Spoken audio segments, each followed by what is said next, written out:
Hello, my friends, coming to you live from California, and we're going to be talking about the shooting. I'm going to put you through a little bit of a scenario, and this is going to be very important. I need you to participate, all right? We need you to participate. Oh, man, I didn't bring in the book I used in the video. I'm going to share a video, and what I want you to do now while I'm talking is I want you to go get a book. If you have a book that's about this size or a little bit larger that you can hold in your hand, and when I tell you what to do with it, it'll be very important because it's going to be part of the shoot, don't shoot scenario. And it's very simple for you to do. You can sit it on a couch, your kitchen table, in your car as you're waiting for your kids to get done with karate or whatever they're doing. But you're going to find something, whether it's a piece of paper, a book. I need you to have something in your hand so that when you make that decision to shoot or no, don't shoot, you're going to let it go. And that is the decision to pull the trigger. All right. Or you can have some type of Nerf gun from your kid's bedroom or something like that, or a cap gun. I'm going to, a little disclaimer, don't get a real gun. Don't get a real gun. If you get a real gun, make sure that it's empty, please. But I'm not telling you to go get a real gun, all right? Some type of play gun or simply a book, something you need to hold in your hand. And I'll explain a little bit more about that in a minute. I'm going to take you through a couple scenarios. I need you to make a decision about shooting and not shooting. And I'm going to set it up and let you know all about it. It's going to be very simple, low stress, all right? You're either going to die or you're going to kill somebody. That's it. No big deal. All right. So let's get to the sponsors really fast. I'm going to cut it down to 3 of the sponsors right now because I want to make sure and get these in. And that is today's Happy Coffee, today'shappycoffee.com. It's the greatest product for, just being happy, energized, and losing weight. There's an appetite suppressant in there. And they have coffee. They got peach tea. They got lemonade, chai tea, and I always forget the chocolate milk. They have chocolate, hot chocolate or something like that. I've never gotten it. I'm not a fan of hot chocolate. So, but it's there too. And they just came out with a new little pill that has a ton of energy in it. And again, an appetite suppressant. So if you don't like the drinks and you just want to take a pill, you can take that too. And I hear it is on fire. It sold out today. It launched today. I don't know. They had 10, 12,000, 14,000 things available. And they sold out in 45 minutes. Sold out in 45 minutes. So they're going to come out with some more. So be patient, but you got to get some of the stuff. It's fantastic. I have lost so much weight since I've been using this stuff. It's amazing. All right. And then for CBD, you got today's CBD oil, one of the best products on the planet for CBD. It has liposome technology. It allows the nutrients to get inside your body because the nutrients that are involved in CBD are so large that you mostly just pee them out. I almost said piss. You pee them out. And they don't get absorbed by your body like a lot of nutrients, like vitamin C. Most of the vitamin C that you take is crap, and that's why after you take vitamin C, your pee is yellow. That's all the vitamin C that you took going down the drain. It's not even getting into your system. But they took care of that with liposome technology. One of the top 50 healthcare companies in the world. All right, and then you have today's Viseo, same company, but other wellness products. You go to this website instead because CBD is a little controversial. It has its own separate website, and then all the other wellness products, including skincare. Right here, which has been proven, scientifically proven to turn back the hands of time. All right. So first, and just in case you haven't seen it, I'm going to show you the shooting, a video of the shooting. You're not going to see it actually stops on this one before they actually shoot the guy. So just a warning, about to be shot. And in fact, on this video, he is not shot. So, he is still shot. He's just, they stop video before that happens. And you can hear the gunshots. So let me go ahead and play that just in case you haven't seen it. If you've been living under a rock the last couple of days, or you just, refuse to see it. And I'm telling you this because, and showing you this because I want you to understand because I'm taking you through the same scenario. I'm going to put you in the same situation those officers are sitting there wherever you're sitting, and you're going to have to make the same decision or a decision, whether it's the same one or not. I don't know. All right. Listen to what this looks like. ABC looks like Los Angeles. I haven't watched regular TV in so long. I can't even tell you. I don't know if this is LA. I don't know who this is. But listen to what he says at the beginning. I'm going to talk about that too. Listen to the very first couple words he says, and then watch the video. And fires downtown. This comes after an officer-involved shooting of an unarmed black man, Jacob Blake. Our Annabelle Munoz examines the incident that sparked nationwide outrage. Demonstrations followed in Kenosha, Wisconsin, after police shot Jacob Blake as someone filmed Sunday afternoon. There's shouting as a police officer points a gun at Blake, who's walking away. That officer pulls Blake's shirt. Then 7 gunshots are heard as Blake's back faces officers when he's trying to get inside a vehicle. His fiancée says their 3 children were inside. All right. So that's the incident. Did you already said an unarmed black man? How do they, at the time that this was happening, nobody knew whether he was unarmed or not, or is he going to get armed? I mean, the words, these are so important. And I talked about this on yesterday's show with the dimwit Biden, who came on and said that, what do you say? I have it up here. No, I forgot. I don't know why I keep forgetting. This morning, the nation wakes up yet again with grief and outrage that yet another black American is a victim of excessive force. We don't know. We know more now that he was going to be armed, right? We know that now because he admitted to having a knife in the car, which we're going to be talking about in greater detail. But it's just these words are what is causing. It's probably the rioting probably still would have occurred, but it's really causing a lot more, right? It's increasing it. Again, I always talk about this fire you got, and you keep adding to this fire, and the fire keeps getting bigger with your words. Media, politicians, nominee for the president of the United States, using words and descriptions that are not true, or not true based on what we know now, right? It is so important to understand that these are the things that are causing us some grief. All right. So that is the shooting. Hey, Nabucco from Japan. Nice to see you. Yeah, I wonder what you think watching us from Japan. And you watch a lot. I'm just interested to see what it is that you think about all this. All right. So I'm going to bring up another video here. Okay. So this is, you're going to see something really quick. It's going to pop me up here, but I'm going to bring it right back down. So don't fret. I wish they would take this out of StreamYard. There's a lot of great things in StreamYard, but this is one of the things I wish they would change because it takes me off of StreamYard. I have to come back from StreamYard and I have to remove it from StreamYard. Okay. I wish it would leave it down. And then when I want to bring it up, I'll bring it up. You have this suspect, right? First, it's a call, right? Officers get a call. Officers didn't go around hunting for this gentleman, right? They didn't go out and hunting for it. When you hear people talk excessive use of force, you start to plug in other information. You hear people say he was just unarmed and he was such a nice guy, and they just drove up and they just shot him in the back, right? It really begins to, all the other details really begin to go away and become convoluted or watered down. I want you guys to comment and let me know that you're watching and where you're watching from. Just write something like, "Hi, Andy," or you sound fine," or whatever. Just put something in there. All right. So you have these narratives that are being put out there, and it really begins to muddy down all this stuff. What you need to know is the officers were called there because of some violence that was occurring. Now, I've heard everything from domestic violence to a fight of some sort, but the officers were called there, right, to help keep the peace, to try to do something. In the end, hey, Shannon from Tennessee Chuggers, nice to see you. Did I post this on Tennessee Chuggers? Uh-oh, that was an accident if I did that. I hope I didn't do that. Or you are from Tennessee Chuggers. Great team. Thank you, Amy.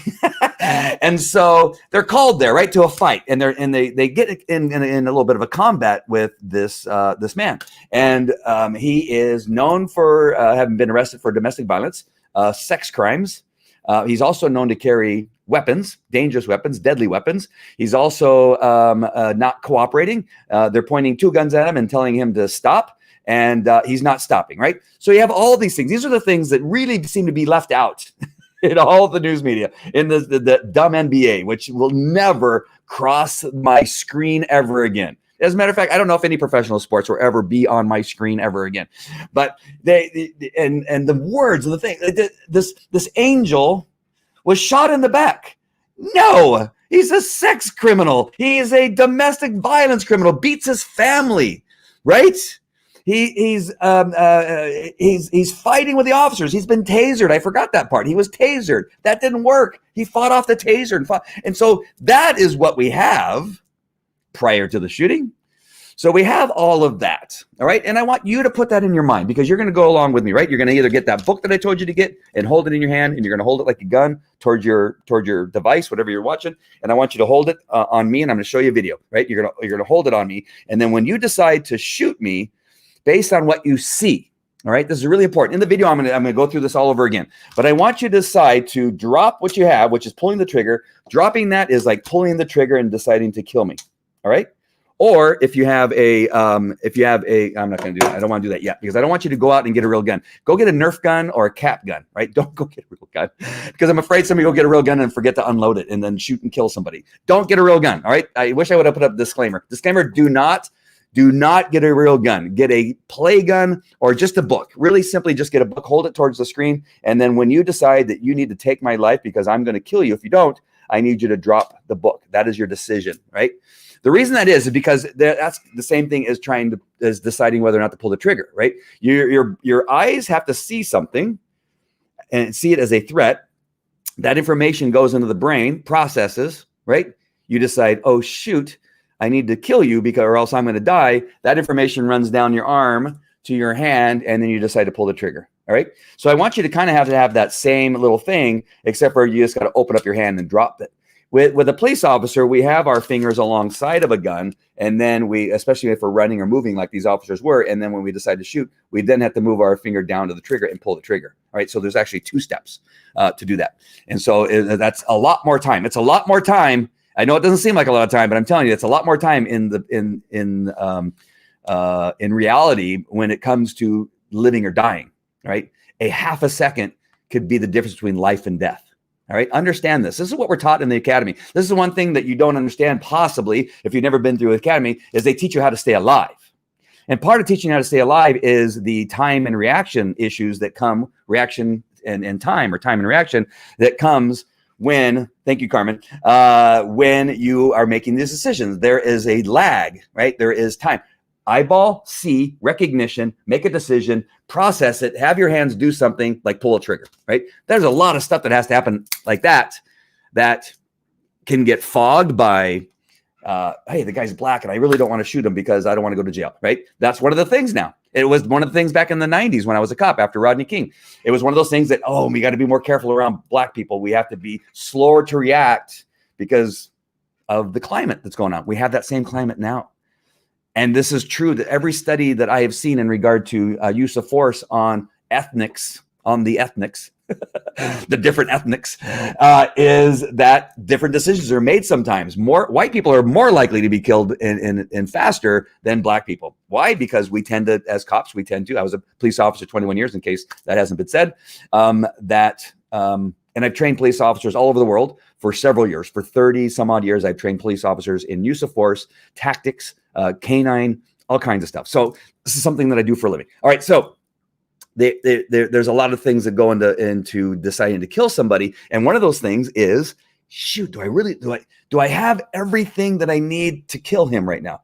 Is everything. And you go through the law, you go through who he is, you go through the background that you have, you go through, how old he is, because you really don't want to shoot somebody that's under, like, say 15.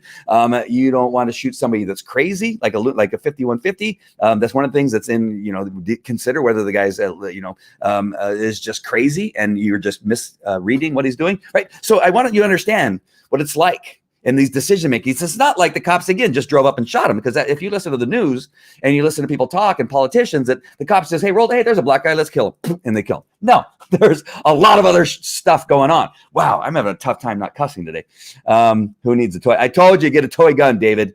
Toy gun. Do not really. If you decide to get it, unload, have it double checked. Double check it, look at it, look inside to make sure that it's not loaded, right? Make sure that it's not loaded.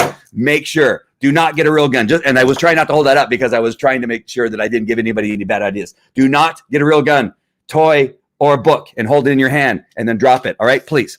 All right. So have I laid out the foundation? All right. I'm going to bring up this video. I want you to pay attention to the video. And what I'm also doing is stalling for you to get something. I want you to participate. I want you to have the knowledge so that you can talk to your friends and say, hey, I watched this guy's video the other day. You know what? I did think that it was wrong that they shot this guy, but after watching this video, it's not so easy, right? It's not so, and that's what I'm hoping by what I'm about to show you will help you in some way or not. All right. Understand that if you make the wrong decision, you may die. All right. Just understand that. Remember, dying is not good. I want you to keep that in your mind, right? When people are watching stuff on the news and, that wasn't good. That wasn't good. Well, you're not sitting there deciding whether or not to live or die.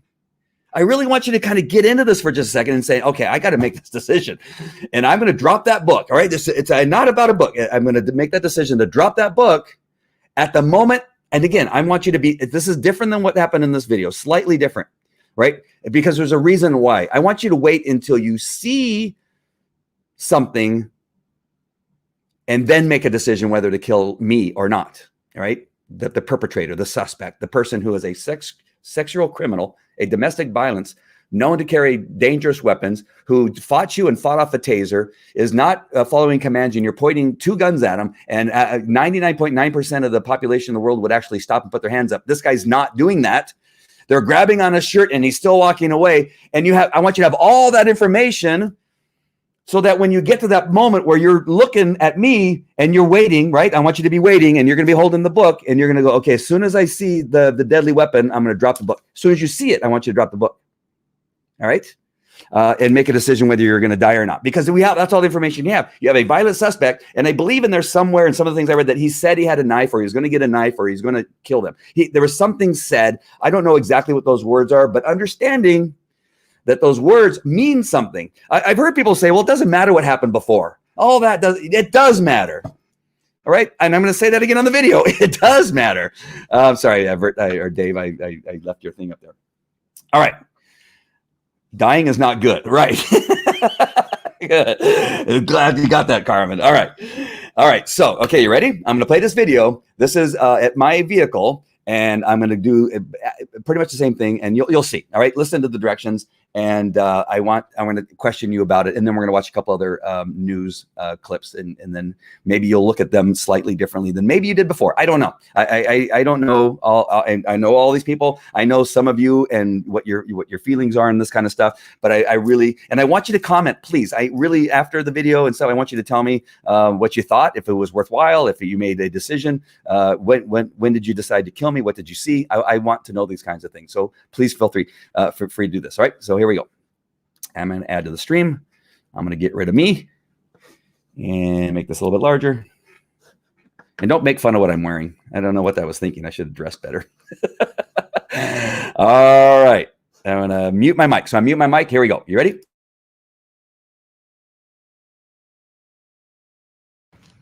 Hey there, my friends. All right. So we're going to do a little demonstration, a little training actually for you to see what your response is to a threat or a perceived threat. And what I'm trying to do is replicate the shooting that occurred in Wisconsin, where the suspect and the police officers with their guns out were chasing the bad guy. So now I'm the bad guy coming around, came around his car, opened up the car door and reached inside, and then ended up getting shot. And I know there's lots of controversy about what he was doing, and the fact that they shot 7 rounds in his back, and now the information based on at the time that I'm recording this video is that he admitted to having a knife on the floorboard of his truck. Now, if you're watching this as part of one of my live programs, we talked about that. Just remember that as the officers get this call, what I understand is that they know this person. They've been there before on other domestic violence calls, and they know that he's also a sex offender and has arrests for other violent crimes. He is known, based on what I heard, to carry lethal weapons. And so that's the call. They arrive, and then now there's a fight, as you can see on another video, on the other side of the vehicle, and I think maybe a little bit of distance from that vehicle, where they're wrestling and fighting, and they also tase him. So understand the adrenaline that's pumping through everybody, including the suspect and the officers, as this is all happening.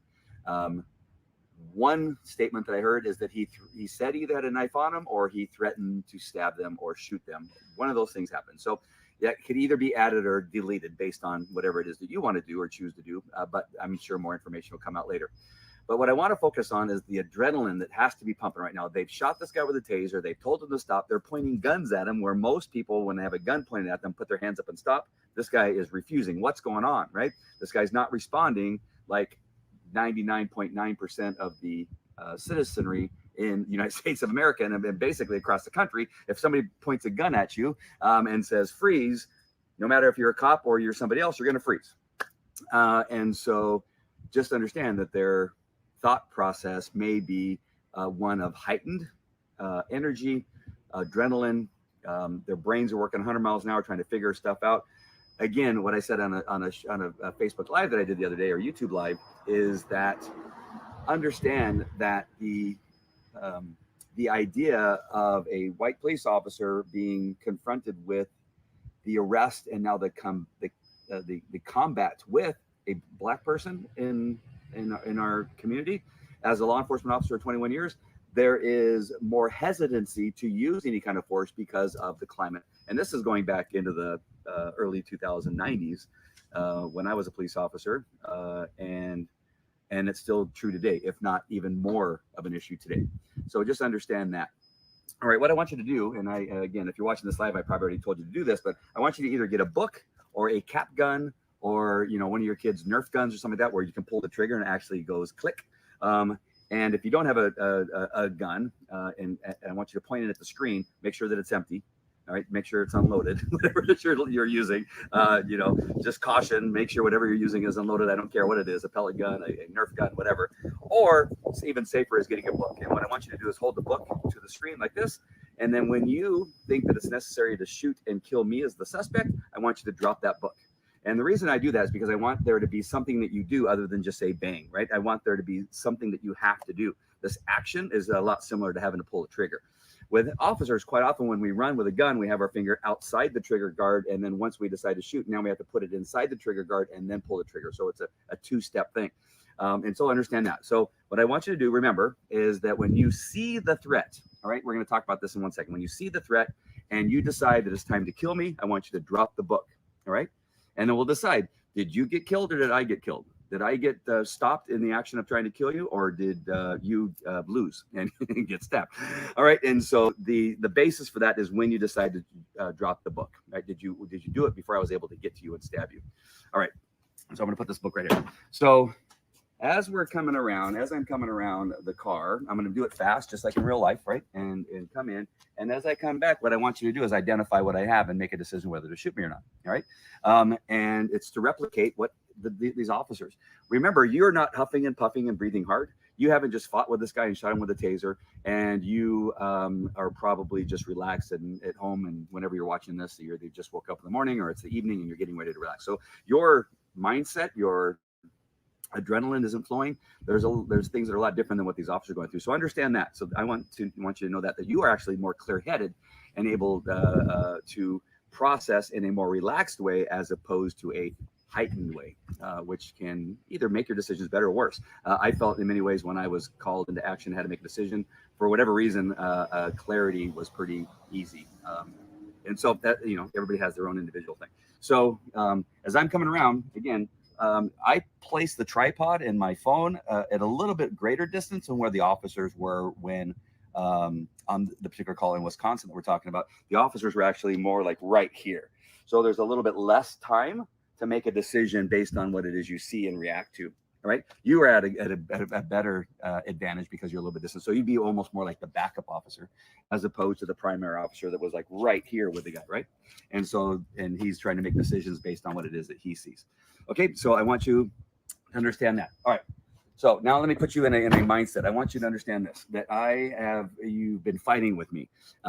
You've shot me with a taser and I'm saying, I'm going to effing kill you, or I'm going to stab you, or I'm going to shoot you. Just put that in your mind I've already suggested the fact. You already know that I've had weapons. You already know that I've been arrested and charged with aggressive crimes with assault in them, whatever, if it's with a gun or a knife or hands, fists, whatever, sexual assault. I'm also a guy that does not want to go to prison or back to prison. Understand that and kind of get that into your head and feel that as I'm coming around. And as soon as you see a threat and you think that you're going to die, remember you have family. Remember you want to go home, right? You're at work. I want you to have that mindset that you're understanding that I'm all those things, all those bad guy, all the things that I described it with the bad guy. And you are somebody that wants to go home at night. And you need to make a decision. The only difference is I want you on this particular thing. I don't want you to shoot me until you see the weapon. And there's a reason for that. And we'll talk about that in just a little bit. But I want you not to decide to drop the book or pull the trigger on the toy gun that you have until you see the threat. All right. So I just want you to do that first. And then again, we'll have a discussion about why I'm telling you that after we're done. All right. So understand that I'm coming around. I'm going to grab a weapon and I'm going to kill you with it. All right. And I need you to make a decision based on when you see it, when you're going to pull the trigger. All right. That's what you have in your head right now. And that's what we're going to go with. All right. You ready?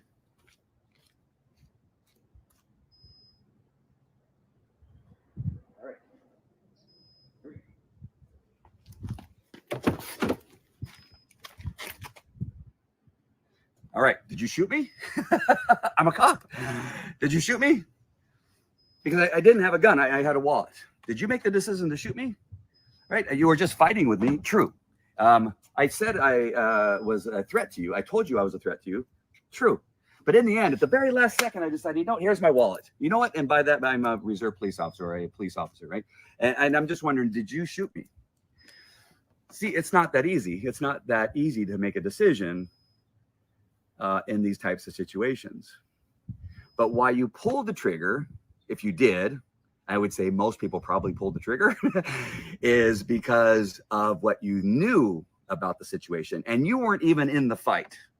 You weren't even wrestling with this guy. You weren't even you didn't have the experience of shooting him with a taser and having it not work. And yet you still, just based on what I told you, some of you, maybe all of you, decided to shoot me because I came out with a wallet, not with a deadly weapon. All right. And so I want you to keep that in mind. All right, let's do this again. All right, let's do this again. You have all the information is the same. All right, all the information is the same. And the outcome could be whatever. We don't know, right? We don't know why he's going in the car. We don't know why he's not getting in and starting to sit down like a regular person would. He's diving down to get something, right? And so there's complete difference between sitting down and grabbing for something on the floorboard. So keep that in mind. Here we go.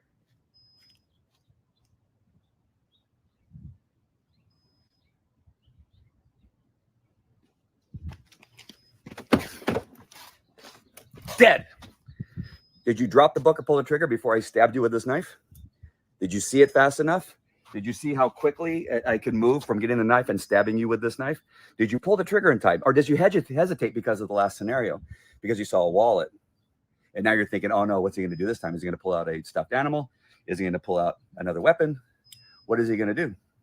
And so because of the information that I gave you before, you may or may not have chosen to shoot me with a wallet. But now, because I maybe fooled you, I don't want to use that word, but because I came out with something that wasn't deadly and you shot me, now you're hesitating. Now you're dead because you hesitated. All right, you see where we're at on this so far? All right, let's do this one more time and see. So the knife and the wallet are out of the scenario. Now you don't know. You don't know what's going to happen on this one. All right, ready?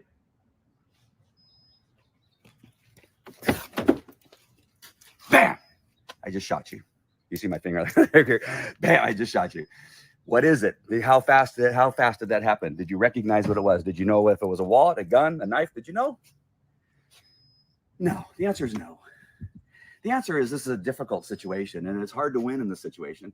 And so I just wanted to give you an idea with you in your home, relaxed and watching the news, and the politicians sitting there and watching things on TV and seeing the news and feeling like, you know what, my constituents want me to side with BLM.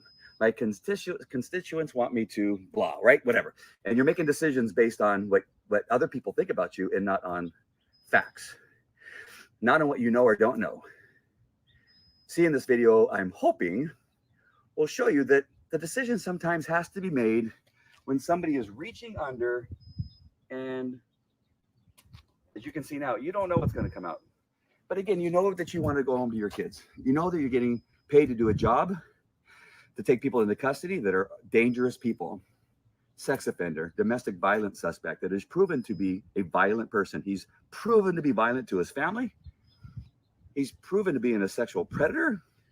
And he's proven to you that he does not want to go to jail. He fought off a taser. He fought you off physically. And now with guns pointing at him, he is still ignoring you and going into his truck. Why is he going to his truck? So are you going to make the decision to wait until you see if it's a wallet, a knife, or a gun? Are you? I don't know that you are. Even in your home where you're sitting there having a glass of wine, a cup of coffee, sitting on the couch, looking on your phone as you're waiting for her to pick up the kids at soccer practice, you probably killed me for the wallet. I probably killed you because you thought I might come out with something that wasn't a wallet, or what that was another wallet, right? These are not easy decisions. So sometimes, just sometimes, based on what you know ahead of time, everything that happened prior, people often say, well, it doesn't matter what happened before. It does matter what happened before. It does matter, because that makes the decision, how dangerous can this guy be? Let's see, we shot him with a taser. We know he's guilty of all these crimes, and we know that we have two guns pointing at him, and he's not following direction where 99.9% of the population in this world would stop. What is he doing? And when he goes here and puts his hand underneath the seat, what he's going to bring out? I don't want to take a chance that it's something deadly, because I'm weighing heavy on deadly. Turns out the cops were right. Turns out he did have a knife on the floorboard. He admitted it, so supposedly, based on the reports I'm seeing. So he admitted to having a knife. They made the right decision. How quickly did you see that knife and I stabbed you with it? How much time did you have even to drop the book or pull the trigger? It would have hurt, and it may have killed you. And you would have got 2 or 3 stabs in before you pulled the trigger. And he would have been in on you. Remember, you have a gun out like this. When somebody comes in on you, now they're past that gun and they're stabbing you. You see how close I am? And he could use his hand to block that gun, and now the gun's firing, but it's firing over his shoulder. He stabs him. The officer's behind his other officer, so he can't fire. He's got this guy now, and he takes and he stabs the backup officer. You see how close this is and how much different a view that you get from seeing it from the angle that from somebody's cell phone on the porch across the street? It's entirely different. So I hope this helped in understanding why it is possible that an officer can make the decision to shoot somebody like this. And I hope that I made a point. I hope that I improved on your understanding of why you can't be vilifying all these officers for making a decision that is not so black and white and not so easy to make. All right. So either we're going to go back to the Facebook Live, or I will see you later. All right. Take care. I love the comments that are coming up. Yeah, the angle, it was on purpose. If you see it cut off my face, but I again, if you've never heard of tunnel vision, we as police officers, thank you, Carmen, as we get trained as law enforcement officers, and I see I have a couple of law enforcement officers watching, or people that have been in the business, is that there's this thing called tunnel vision. And it's a real thing where your focus becomes very narrow and shallow in regard to what it is that you are concentrating on visually. And the reason I wanted to get the camera in that kind of position where it wasn't showing too much sky, I wanted to kind of narrow in there, is that's kind of what happens as you're coming around that corner as the officer. You're staring down and you're trying to identify as quickly as possible what's happening. And remember, again, as I talked about in the video and before, is that brain is working at 100 miles an hour. You're trying to decide, am I within policy? What does my background look like? You know, if he hears kids maybe screaming or yelling, where are the kids coming? What's the noise from the kids? Where they're at, where they're sitting, right? All this is going through your head. And at the same time, you're trying to determine whether to kill this guy or not. And I use kill him because when we're trying to shoot somebody, we're trying to shoot an area that's going to stop him. And most times in that area, there are some vital organs and they are going to die. So there's some assumptions that are made that if you shoot somebody in that area, that they are going to die. And so, I wanted to make this point very clear. And I wanted you to wait until you saw something, because I want you to know what it's like and how you can still die even after you see it. And you even with seeing it, you can't make the decision fast enough. So if I were to have this knife here and then bring it up, I opened it and stabbed you probably before you realized that you probably looked at it like on your camera, your phone, you go, oh, yes, knife, right? That's how our brain operates. Our brain is, wait, what was that? And we're already stabbed. You can see it all the time on real life videos of people getting shot or stabbed, right? Or even a gun pointing at you. Like, do you see that gun coming at you? And looking at it from this angle, that's the only reason I'm doing this. I'm not trying to scare you or threaten you or do anything like that. I just want you to see it from the angle of the police officer, which is entirely different from a camera that's 50, 60, 75 yards away. And everybody's sitting there, and Biden's sitting in his basement, his bunker, going, oh gosh, that's excessive force, or it's excessive, excessive. That's what he's doing. All right, sorry, I'm just fired up right now. So sorry. All right, so you see why I wanted you to see it first, because you can't wait until you see it. It'll be too late. I know. The distance is too close. If you were further away, then you could probably wait. If you had cover or concealment, either one, they're two different things. If you had cover or concealment, you could wait a little bit longer to see, oh, shoot, that's a radio or a phone or, a book or a wallet, right? In that close quarters, now Mary Lee, she didn't shoot me for the wallet, and she's very smart and very talented. But again, you didn't just get fighting with me. You're not out of breath. You're not And I was talking to this about with a chiropractor friend of mine who is doing a great thing. She's setting up her business in Phoenix, Arizona. I don't know if she's watching right now, Stephanie. I don't see her on here. But Stephanie's doing a great thing in Arizona, in the Phoenix area, where she's giving discounts to law enforcement. And she's on the advertising, says, "I got your back." And she has the code 3, which is in police jargon, that's lights and siren, and code 2 is not quite lights and siren. So she has 2 packages, the code 3 and the code 2. And I was having this discussion with her. That's who I went up, and she's one of the people I visited in Phoenix the other day, and we had this discussion, and she's doing a great thing. The one thing, the point was, when I started talking to her about it, I said, understand this. Quite often, as police officers, we're driving around, having this is green tea, or our latte, or our happy coffee, right? And we're talking on the radio, 10-4, Roger Wilco, we're writing a ticket here and there, that kind of stuff. And then suddenly we are in a fight for our lives. And we did not warm up. We didn't stretch. We did nothing, right? We drove there and maybe we took a couple deep breaths. That is it, right? And then suddenly we're in a fight. We're fighting. We're trying to stay alive. We don't want this guy to kill us. And we don't understand why he's not stopping, right? And our brain is like going crazy. In our physicality, our adrenaline's pumping. We're now sweating. And just a minute ago, we were sitting in our air-conditioned car. And now we're chasing this guy down. And now we have tunnel vision and trying to make a decision. Am I trying to make excuses for law enforcement? No, I'm trying to tell you how it works. I'm trying to show you by the demonstration from the angle of the camera, which is still not as close as the primary officer was. And he had to make a decision like that based on the information that he had previously, his arrest record, his combativeness, his not complying with commands, the history of him having deadly weapons, and him possibly saying that he was going to kill you. You then now have to make that decision. That's why all that stuff is important to begin with, and then making that decision quickly without dying. And you don't have time to worry about what BLM is going to think.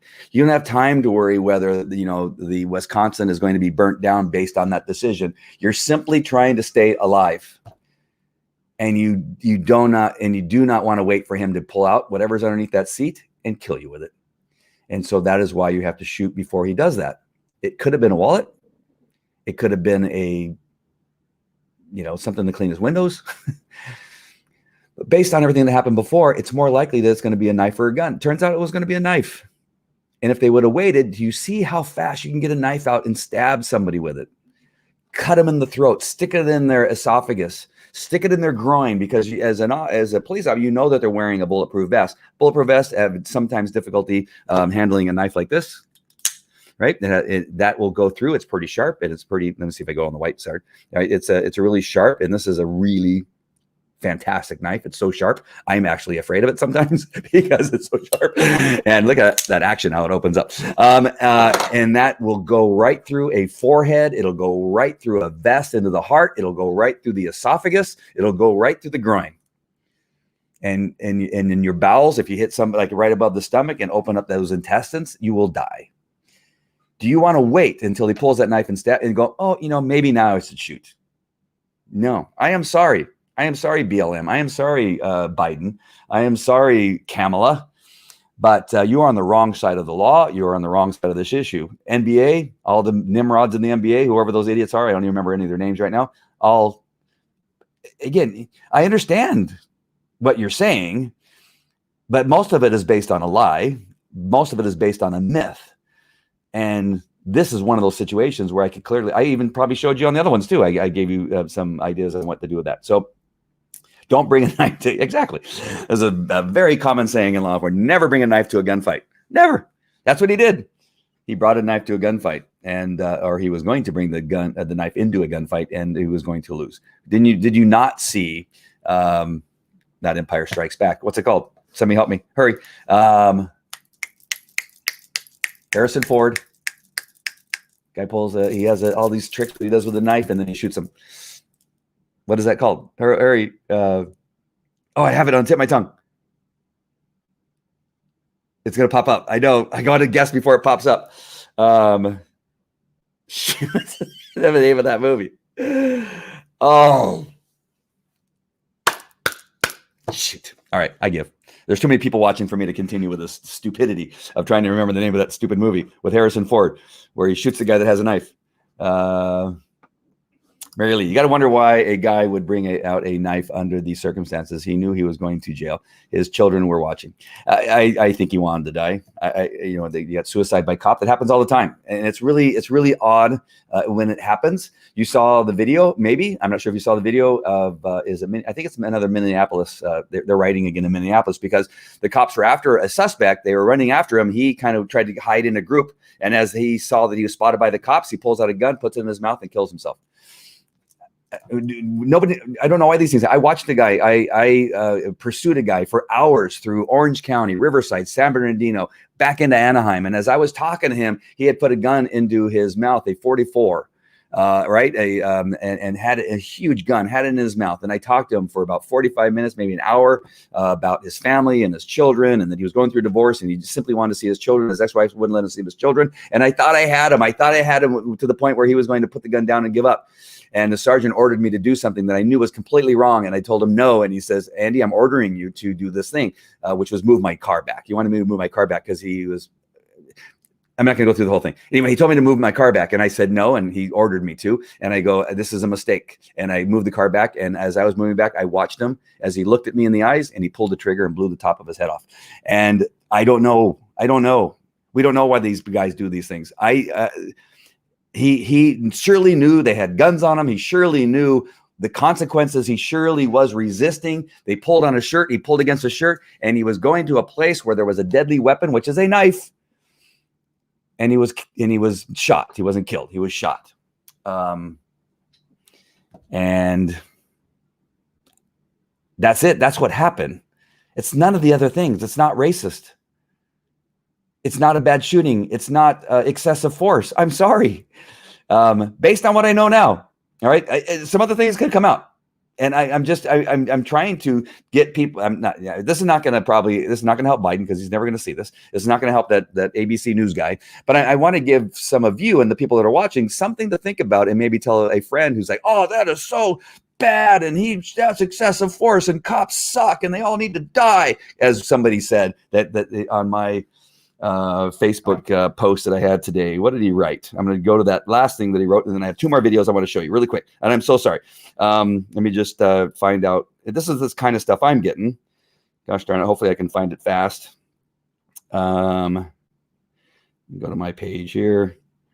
I would use my computer, but the Facebook on computer is miserable.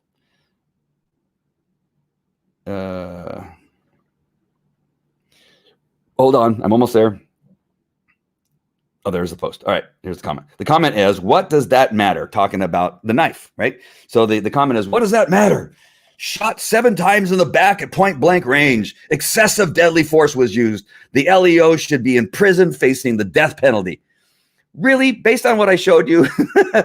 Really? No. I'm sorry. Now, he may be charged. And he may go to prison, this officer, but it's wrong. Based on what the information I have now, it is wrong. He may have something that he posted on Facebook. Today, I'm going to kill me, a black guy, right? He may have something that he told a friend or whatever. They have a recording of it or a text message. Hey, let's go out and kill somebody, right? That may come out. I doubt it, but it may come out. And then I'll come on and say, hey, I was wrong. That was totally racist and he was wrong. But based on what I know now, based on knowing that there was a knife where he was going and reaching, totally justified. It is not excessive force. All right. So there's that. All right. So let me go ahead and get rid of this one. And I'm going to, oops, no, I could have kept that. Gosh darn it. Grr. All right. Sorry about that. I got 2 videos I want to show you from Fox News. And this is kind of just a now, if you can look at these maybe differently. I don't know. I know most people on here, I know that you kind of lean in the direction that I lean right now. But let me show you these videos. And maybe now, sorry, that one's, I already showed you that one. Stand by. I'm going to get rid of it. Hold on. Where is, it's gone. There we go. I need to get rid of that. There we go. All right. And back. Stand by. And who I want to show. Okay, listen to Geraldo. Guy's a pain in my ass. But We've never seen quite a reaction like this. I don't know where it goes, and I don't know if leaving the court is the best way ultimately to leave a statement on the court. Go ahead. But you know, Bill, that video of Jacob Blake getting shot in the back 7 times by the cop at point blank range was something that every black man in this country, I fear, related to. Those players looked at that and they said, what happens when I'm driving home from a game and I see the blue lights behind me because maybe my taillight is out or something like that, and the cop comes up to me, and what if he's in a bad mood or had bad training? He thinks that I'm reaching for my license, I'm reaching for something else, I get shot also. There's a real fragility about this. I mean, these players are not, just being spoiled brats. They are responding in a visceral way. Almost everybody wants social justice. Absolutely everybody wants law and order. The response of the rioters and the looters to the shooting is one thing, but what LeBron James and Doc Rivers, the Clippers coach, this pain that they're expressing, that's for real, and we've got to deal with that, and the president should address it. I think that it's absolutely a valid issue.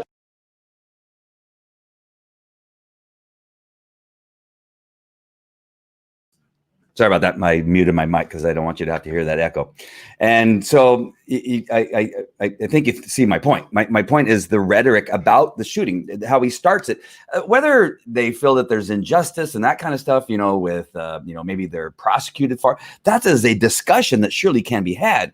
But to start off with, oh, this is just horrific. And, they're wondering if they're going to get shot just driving down the street. Do you see the words and how that is what is really truly causing some of the problem?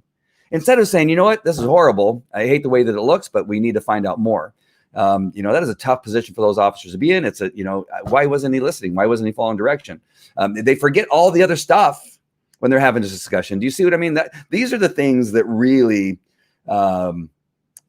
fuel the flames and add fire to that. All right. So I want to end on one more video here, and I want to end on a positive note. It's from the RNC from last night. And it's just really powerful. And the reason I want to end it, because everything I talked about, I was pointing guns at you, and and sticking knives on you, and that kind of stuff. I want to try to end on a more positive note. All right. And it was just a perfect moment. It was handled perfectly. And I want to end on this because I just feel like it's necessary. I posted on my personal page. If you didn't see it last night, it's just the ending part. It isn't the whole speech from this fine American, but I'm going to share it with you, and then I'm going to end the show. But I appreciate all of you watching, and I hope this helped. It would be great. Thank you, Deborah. It would be great if you shared this video, if you subscribed and did all the things that would help this show spread a little bit more, not just this show, but some of the other shows that I do. I would really, really appreciate it. And if you are just now joining us, you're going to have to watch from the beginning. It's very exciting. We went through, everybody tell the people that are just joining how exciting it was. I took you through a little training scenario, a little cop training scenario, and I'm hoping some of you learned some stuff and feel slightly different. If it helped, I hope that's what it did. All right, so here we go. Here is the other video. Right now, I got to go back. Stand by. Some of you are going to recognize it right away, and you're going to, I start tearing up as soon as I see it. You can kneel before God, but stand for our flag. The American idea my ancestors fought for. Oh my gosh. Here we go. So sorry. And that is it. Thank you, guys. I love you guys. God bless you. You can kneel before God, but stand for our flag. The American idea my ancestors fought for during the Revolutionary War is just as exciting and revolutionary today as it was 250 years ago. I say to Americans who love our country, young and old, be a radical for freedom. Be a radical for liberty. And be a radical for our republic, for which I stand. One nation under God, with liberty and justice for all. Thank you, and may God bless America.